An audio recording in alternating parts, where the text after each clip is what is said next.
ശരിയായിട്ട് സ്നേഹം നിറഞ്ഞവരെ, ഇന്നത്തെ സുവിശേഷത്തിൽ നമ്മൾ വായിച്ചായിട്ട് സ്നാപയോനാന്റെ പ്രസംഗമാണ്. സ്നാപയോനാൻ ഇങ്ങനെ മാനസാന്തരത്തിനുള്ള ആഹ്വാനവുമായിട്ട് ജനങ്ങളുടെ അടുത്തേക്ക് വരുന്നു. അപ്പോൾ ജനങ്ങളൊക്കെ ജ്ഞാനസ്നാനത്തിനായിട്ട് അല്ലെ സ്നാനത്തിനായിട്ട് ഈ സ്നാപയോനാന്റെ അടുത്തേക്ക് വരുമ്പോൾ സ്നാപയോനൻ ചോദിക്കുകയാണ്, അണലി സന്തതികളെ ആസന്നമായ ക്രോധത്തിൽ നിന്നും ഓടിയകലാൻ നിങ്ങൾക്ക് മുന്നറിയിപ്പ് നൽകിയത് ആരാണെന്ന് ചോദിക്കുകയാണ്.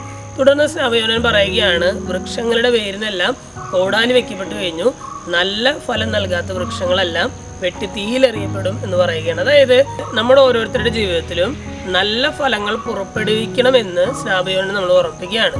കാര്യം ഈ പ്രസംഗം പറഞ്ഞ സ്നാപയോനൻ പറഞ്ഞ അനേക വർഷങ്ങൾക്ക് മുമ്പാണെങ്കിലും ഇന്നും ദൈവവചനമായതുകൊണ്ട് തന്നെ ഇന്നും അതിന് പ്രാധാന്യമുണ്ട് എന്നുള്ളതാണ്. നമ്മളോട് പറയുന്ന വചനമായിട്ട് വേണം നമ്മൾ ഇന്ന് ഈ ദൈവവചനത്തെ എടുക്കാനായിട്ട്.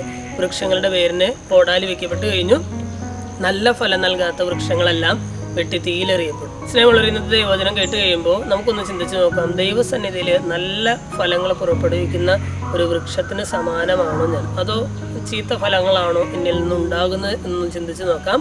ആവശ്യമായ മാറ്റം വരുത്തി ജീവിക്കാനുള്ള ഒരു കൃപയ്ക്കായിട്ട് പ്രാർത്ഥിക്കാം. ദൈവം നമ്മളെല്ലാവരെയും സമൃദ്ധമായിട്ട് അനുഗ്രഹിക്കട്ടെ.